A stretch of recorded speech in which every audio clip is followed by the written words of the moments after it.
Isaac gripped the worn leather steering wheel, his knuckles turning white as he exhaled slowly. He had driven countless cars in his life, old beaters, borrowed sedans, even the occasional luxury vehicle when his former job required it, but nothing like this. The sleek black limousine sat like a beast beneath his hands, powerful, pristine, and completely out of place in his world of overdue bills and sleepless nights. This job was his last shot. As a single father, every decision he made revolved around his 6-year-old daughter, Leela. Rent was overdue, groceries were running low, and he had already sold his watch and pawned his late wife's wedding ring just to keep them afloat. When he saw an ad for a private chauffeur position with an elite corporation, he applied with little hope. Yet here he was, dressed in a crisp black suit that wasn't even his, gripping the wheel of a car worth more than everything he had ever owned combined. "Keep it professional, Isaac," he muttered to himself. "Drive, don't talk, and don't mess this up." The rear door opened and a woman stepped inside, not just any woman, Vivienne Laurent, CEO of Laurent Enterprises.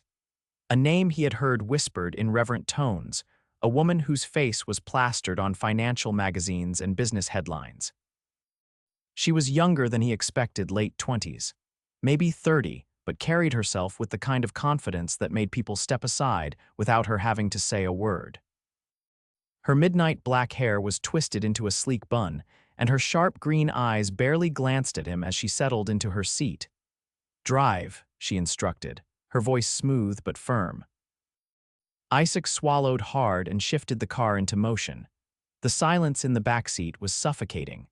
Isaac focused on the road, resisting the urge to glance in the rearview mirror. He knew better than to speak unless spoken to, but his mind raced with questions. What was a woman like her really like? Cold and ruthless, like the papers said, or did she carry secrets of her own? The first few days passed in the same routine. Pick her up, drive her between meetings, and return her to her penthouse at the end of the night. She never spoke beyond simple instructions, never acknowledged his presence beyond necessity. But then, everything changed. It was a rainy evening. The city lights blurred through the droplets on the windshield as Isaac pulled up to the Laurent Enterprises headquarters. He stepped out to open the door for her, the rain instantly soaking through his thin jacket. Vivienne exited the building in a storm of frustration, her phone pressed to her ear. "I don't care what the board says, I built this company." She stopped abruptly when she saw him standing there, drenched but still holding the door open. She hesitated.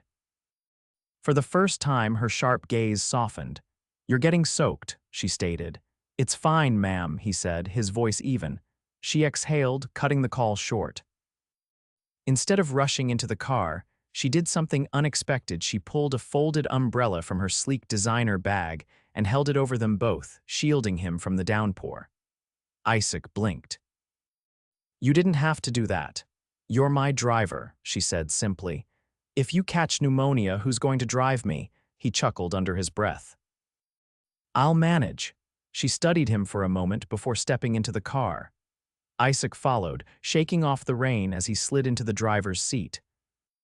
For the first time since he started, the silence wasn't uncomfortable. Over the next few weeks, Vivienne began speaking more. It wasn't much occasional comments about the city traffic, a rare remark about her schedule, but it was something. And Isaac, despite himself, started looking forward to those moments. Then came the night that changed everything. It was late, well past midnight when he pulled up to her penthouse. Normally, she would step out without a word, but tonight she hesitated. "Isaac," she said suddenly. He turned in his seat, surprised to hear his name from her lips. "Yes, ma'am," she exhaled, rubbing her temples. "Do you ever feel like you're suffocating?" He frowned. "Excuse me." "Like no matter what you do, it's never enough," she murmured, more to herself than to him. Isaac hesitated before speaking. "Every single day." Her gaze snapped to his through the mirror, something in her expression unreadable. She stopped herself, shaking her head. "Never mind, it's late." "Get home safe, Isaac." And just like that, she was gone. Isaac sat there for a long moment, gripping the wheel. That was the first time she had ever wished him well. And for reasons he couldn't explain, his heart pounded just a little harder. Isaac adjusted the rearview mirror, catching a brief glimpse of Vivienne as she sat in the backseat, her gaze fixed on the city lights rushing past. She was lost in thought, her expression unreadable. That single moment of vulnerability from the night before had been unexpected, and since then, something between them had shifted.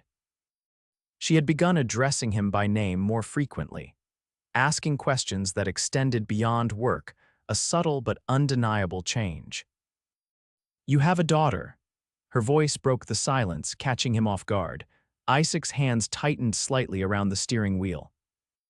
"Yes, how old is she?" "6. Vivienne nodded slowly, then looked out the window again. "I assume that's why you took this job." Isaac hesitated before answering. "Yes." She didn't press for more details, and he appreciated that. It wasn't something he discussed easily, especially with someone like her, someone whose life seemed so far removed from his own. The car came to a stop outside an upscale restaurant, an establishment so exclusive that there wasn't even a sign outside. A man in a tailored suit approached, opening the door for Vivienne.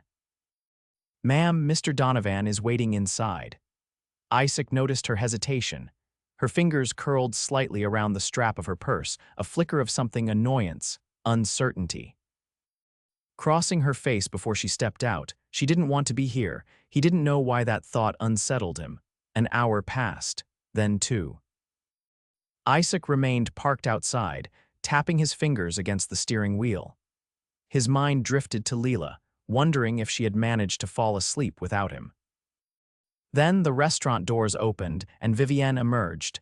She moved quickly, her posture tense. Isaac stepped out to open the car door for her, and as she slid inside, he noticed the sharp breath she took, as if steadying herself. The moment he was back in the driver's seat, she spoke. "Drive." Something was off. Isaac didn't ask questions, but as he pulled onto the road, he noticed her reflection in the mirror. Her eyes were colder than usual, her lips pressed into a thin line. "Bad meeting," he ventured, keeping his tone neutral. She let out a low exhale, shaking her head slightly. "Just another evening being reminded of how little control I actually have." Isaac didn't respond immediately. Instead, he focused on the road, letting the hum of the tires fill the silence. Finally, he said, "I find that hard to believe." She let out something that wasn't quite a laugh. "You think I have control. You run an empire," he pointed out. "People listen when you speak." She looked out the window. "People listen, but they don't always respect." Isaac turned onto a quieter street, away from the city's congestion. "Respect is earned." She gave him a sharp look through the mirror. "You think I haven't earned it?" "I don't know," he admitted. "But I know that people don't challenge you unless they think they can." She fell silent at that. For the rest of the drive, she didn't say another word. The next evening, as Isaac pulled up to her penthouse, she didn't immediately step out of the car. "Isaac," she said suddenly. He turned his head slightly, waiting. "Have you ever?" She stopped herself, exhaling as if frustrated by her own words. "Never mind." He didn't push, but something about the way she hesitated made his chest tighten. She left the car without another word, disappearing into the towering building before he could even process what had just happened. Days passed, and the subtle shifts in their interactions continued. Vivienne was still reserved, still composed, but the walls around her had cracks now small, fleeting moments where she let something else show. One particular evening she asked, "What is your daughter like?" Isaac blinked at the unexpected question. "Leela." She gave him a look. "Do you have another daughter I don't know about?" He let out a quiet chuckle. "She likes drawing and space. She says she wants to be an astronaut." Vivienne tilted her head slightly as if considering that. "Ambitious." "She is," he agreed. She was quiet for a moment before saying, "That's good. The world takes enough from people. She should reach for what she wants." Isaac didn't miss the weight behind those words. Something inside him shifted then, an awareness that this woman, this powerful, untouchable CEO, was more than what the world believed her to be. And for the first time since taking this job, he realized that he wanted to know more. Isaac had always thought he was good at keeping his emotions in check. Years of hardship forced him to develop an impenetrable shell, one that protected both himself and his daughter from disappointments, from false hopes.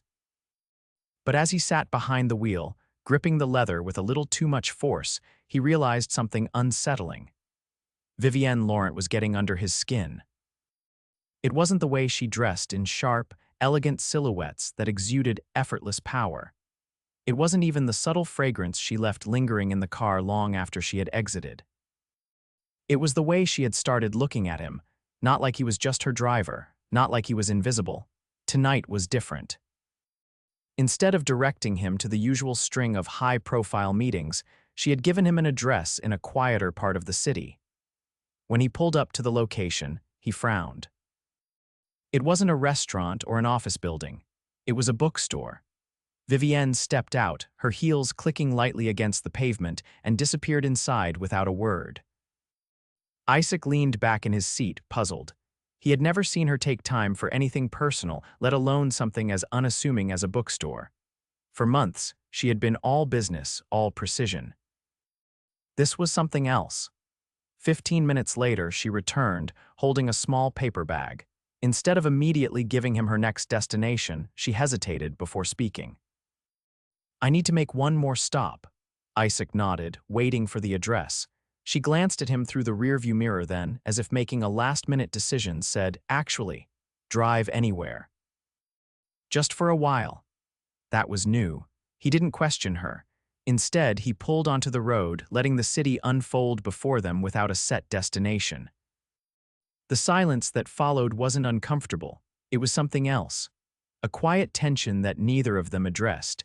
After a while, she finally spoke. "I bought something for your daughter." Isaac's hands tightened on the wheel. "You didn't have to do that." "I know." She reached into the bag and pulled out a beautifully bound children's book. "But I wanted to." His throat worked as he swallowed, unsure how to respond. No one had done something like this for him or for Leela in a long time. "She loves space, right?" Vivienne continued, flipping through the pages. "This one's about a girl who builds a rocket in her backyard." Isaac let out a slow breath. "She's going to love it." Vivienne closed the book carefully, running her fingers along the edges before setting it back in the bag. Good. For a woman who commanded boardrooms, who made billion-dollar decisions without blinking, there was something unexpectedly tender about this moment. He exhaled sharply, shaking his head. "You surprise me sometimes." She lifted an eyebrow. "Do I?" He glanced at her through the mirror. "Yeah." "You do." Her lips parted slightly, as if she wanted to say something, but then she simply looked out the window. They drove in silence for a while longer, the city lights casting shifting patterns across the windshield. Finally, she spoke again, her voice softer this time. "Do you ever wonder what your life would be like if one choice had been different?"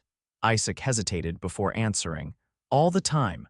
She nodded, as if that was the answer she had expected. "Me too." He could have asked her what she meant. He could have pushed, but something told him that this was as much as she was willing to reveal tonight, and strangely, that was enough. By the time he pulled up to her penthouse, the air between them felt different, charged. She lingered for a moment before stepping out, the paper bag still in hand. "I'll have someone send this to your place." Isaac simply nodded, his usual professionalism wavering under the weight of something unspoken. As she disappeared into the building, he let out a breath he hadn't realized he was holding. This was dangerous. Whatever was happening between them this shift, this quiet understanding was dangerous. And yet, for the first time in a long time, he wasn't sure if he wanted to stop it. Isaac had never known silence could carry so much weight. It stretched between them now, thick with something unspoken, something undeniable. Every time he pulled the car up to Vivienne's penthouse or waited outside her office, the air crackled with expectation. It was in the way her gaze lingered a second too long, in the way his pulse quickened when she spoke his name.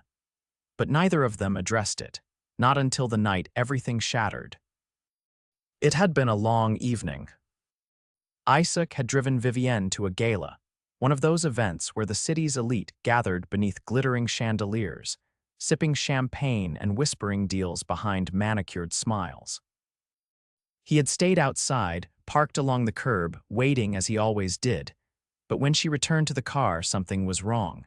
Her usual composure was gone. Her hands were curled into fists at her sides, her shoulders rigid.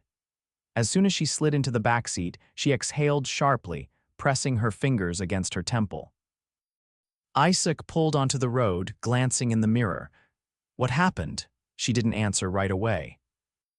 Then, after a long pause, she said, "I'm tired of playing their game." His grip tightened on the wheel. He didn't have to ask what she meant. He had seen the way people looked at her, admired her, envied her, tried to control her. She was the most powerful person in the room, yet somehow they still acted as if she owed them something. "You don't have to," he said. A quiet laugh escaped her, but there was no humor in it. "You think it's that simple?" He glanced at her again, and for the first time she wasn't looking out the window or at her phone. She was looking at him. And then, in a voice quieter than he had ever heard from her, she asked, "What would you do, Isaac, if you were me?" He didn't answer right away. How could he? He wasn't her. He hadn't built an empire from the ground up, hadn't fought tooth and nail for everything he had. But he did understand something about sacrifice, about wanting more. "I'd stop pretending," he said finally. For a moment she just stared at him, then with a slow inhale she nodded. The rest of the drive was silent, but not in the way it had been before. This was different, charged. When they reached her building, she hesitated before stepping out. It was the first time she had ever lingered in the car as if she wasn't ready to leave. And then, in a move that defied every unspoken rule between them, she leaned forward, resting her hand on the back of his seat. "Come inside," she said softly. Isaac's pulse thundered in his ears. He should have said no. He should have reminded himself of the line between them, the one that had been growing thinner with every passing day.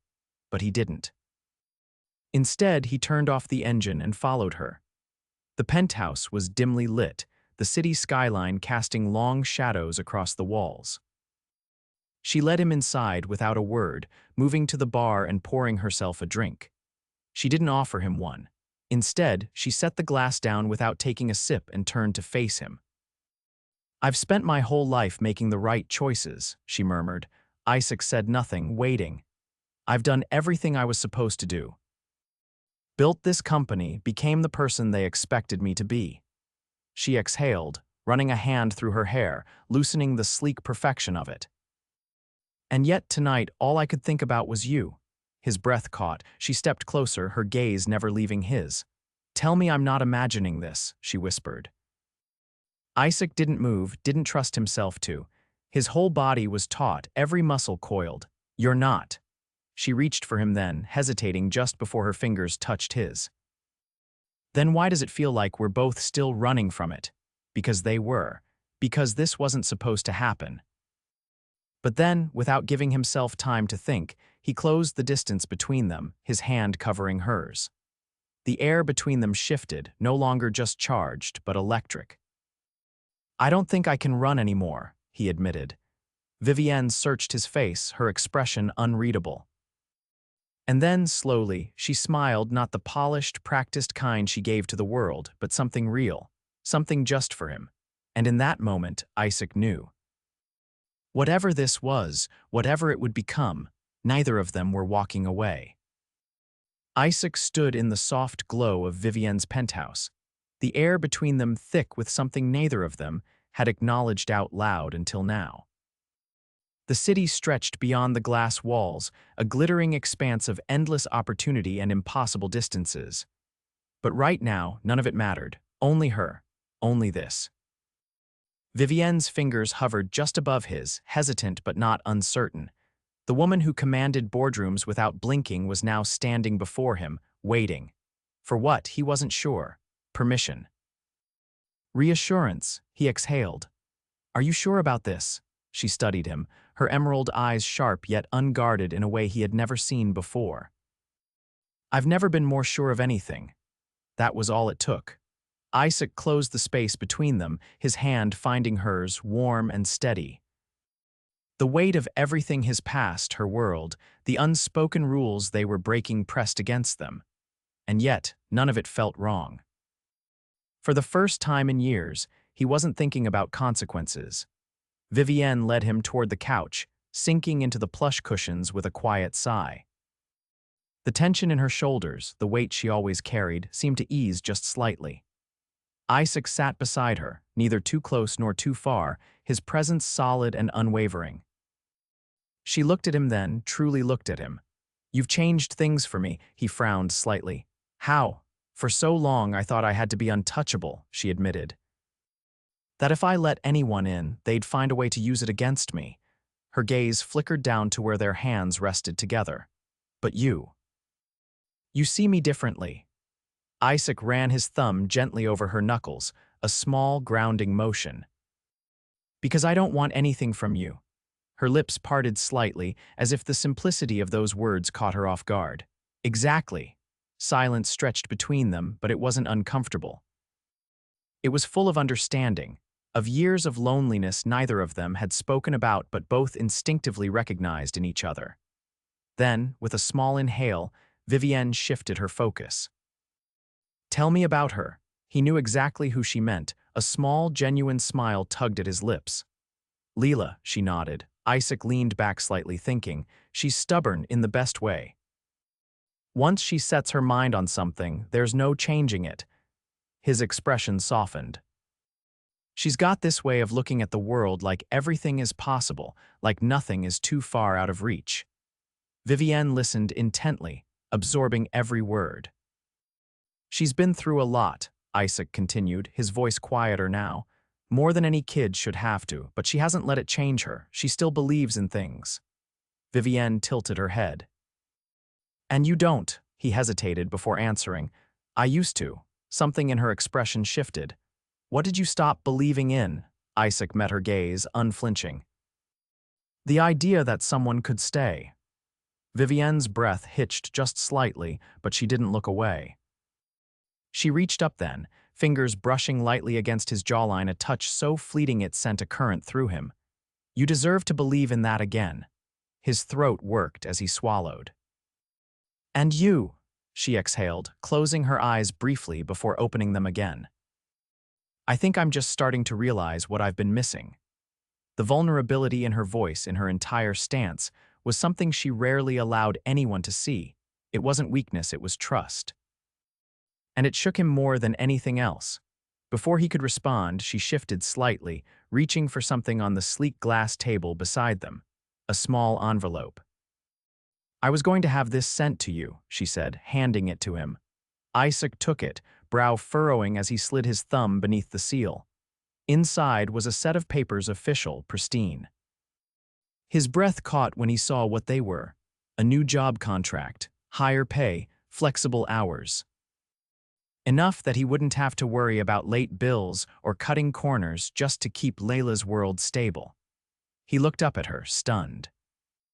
"Vivienne, it's not charity," she interrupted before he could protest. "I need someone I trust, someone who's not just a driver but—" She hesitated, then continued, "Someone who sees me." His pulse pounded in his ears. "This job, it's not about us, I swear. I would never want you to feel obligated because of—" She trailed off, exhaling sharply, "because of what's happening between us." He stared at the papers, then back at her. She had given him an out. A way to take this without it being tied to whatever was unfolding between them. But that wasn't what mattered. What mattered was that she thought of him. Of Leela. She had done something no one else had ever done for him. She had made him feel seen. Slowly, carefully, he set the envelope aside and reached for her hand again. "You didn't have to do this," he said. "I know," she whispered. His grip tightened just slightly, grounding them both. "But thank you." Her lips curved into a small smile, not the carefully practiced one she wore for the rest of the world, but something real, something just for him. And in that moment, Isaac knew. This, whatever it was only the beginning. The next morning, Isaac found himself standing in front of his small apartment window, staring at the envelope Vivienne had given him the night before. Sunlight streamed through the glass, illuminating the papers that could change everything for him and Leela. The offer was more than generous, it was life-altering. A job that would finally allow him to breathe, to stop worrying about scraping by. But it wasn't just the job that had his mind tangled in knots. It was Vivienne, the way she had looked at him. The way she had let her guard down, if only for a moment. He had spent years keeping people at a distance, but she had slipped past his defenses so effortlessly. He hadn't even realized it was happening until it was too late. A small hand tugged at his sleeve, and he looked down to find Leela watching him with curiosity. "You're thinking too hard," she observed, her face scrunching up in exaggerated concentration. "That means something's bothering you." Isaac chuckled, reaching down to ruffle her hair. "I guess you're right." She tilted her head, studying him. "Is it about work?" "Something like that." Leela's eyes lit up with excitement. "Did you get a better job?" Isaac hesitated before nodding. "Yeah, a much better one," she gasped dramatically. "Does that mean we can get pizza on a school night?" He laughed, shaking his head. "We'll see." Her grin was enough to push aside some of his uncertainty. No matter what happened next, he was doing this for her. Later that evening, Isaac returned to Vivienne's penthouse to accept the position. Despite the fact that this was technically a business discussion, there was an undeniable shift between them. Vivienne sat by the floor-to-ceiling windows, the city stretching endlessly behind her. She was poised as always, but when she turned to face him, something in her expression was softer than before. "You've made your decision," she said, more statement than question. Isaac nodded. "I'll take the job." A flicker of relief crossed her face before she masked it with a small nod. "Good." He hesitated, then stepped closer. "I need to know something, though." "This job doesn't change anything between us." Vivienne didn't answer immediately. She studied him, her gaze searching his face as if trying to measure the weight of his words. Then finally she said, "Only if we let it." Isaac exhaled, tension easing from his shoulders. "Then let's not." For the first time since he'd met her, Vivienne allowed herself to smile fully without restraint. The days that followed felt different. The shift between them was subtle but undeniable. Vivienne, who had always been distant and guarded, had started seeking him out in ways that went beyond necessity. One evening, after a particularly exhausting day, she surprised him by stepping outside the office and leaning against the car before he could open the door for her. "Tell me something real," she said suddenly. Isaac raised an eyebrow. "Real," she nodded. "Something about you." "Something I don't already know." He thought for a moment before saying, "I used to want to be a musician." Vivienne's brows lifted slightly, intrigued. "Really?" he nodded. "Guitar." "I played all through high school, thought maybe I'd make something of it." She tilted her head. "What happened?" Isaac exhaled. "Life." She didn't press. Instead, she said, "Do you still play?" "Not in years." Vivienne was quiet for a moment, then murmured, "Maybe you should." Isaac looked at her, something tightening in his chest. She was right. He had given up so much over the years, sacrificing pieces of himself for survival. But Vivienne made him want to reclaim those pieces. And somehow, he knew he did the same for her. Their connection deepened with each passing day. It wasn't just attraction, it was understanding. Late-night conversations in the car, unspoken glances that lingered too long, the way she allowed herself to be vulnerable with him in ways she never did with anyone else. But not everyone was pleased with the shift. One evening, as Isaac waited outside Laurent Enterprises, a sleek black car pulled up beside him. The door opened, and a man stepped out. Lucas Donovan, the board member who had always seemed too invested in Vivienne's business decisions. Lucas approached with a calculated smile.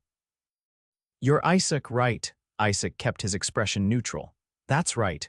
Lucas studied him for a moment before saying, "You've been spending a lot of time around Vivienne." Isaac didn't respond. He wasn't about to entertain whatever game this man was playing. Lucas exhaled, shaking his head in mock sympathy. "I'm just going to give you some advice." People like us, we have a certain way of doing things, and people like you don't fit into that world. Isaac's jaw tightened.